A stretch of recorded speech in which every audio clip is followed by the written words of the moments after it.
لا انا بنهج مش بيبقى يعني اي مجهود اعمله انهج.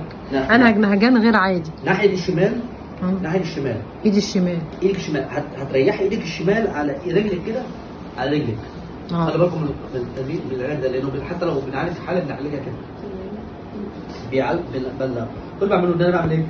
باجي عند العصب من هنا، عند المنطقه دي، بدل ما هي الدكتوره قلت لها ايه؟ امسكي كده، امسكي الصباع الصغير كده ودوسي هنا، صح؟ مش احنا قلنا ده عشان المهجان.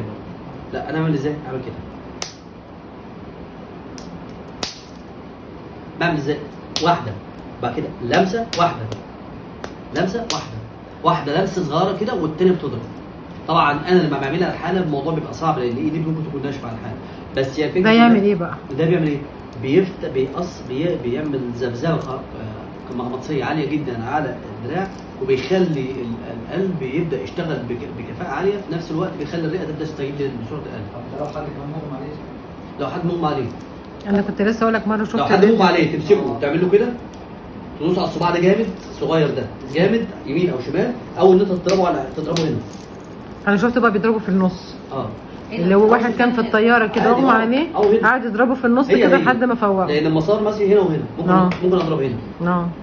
تمام. فانا بضرب زي هي لمسه وضربه، لمسه وضربه ورا بعض. اللمسه دي تهيأ، اسمها تهيأ.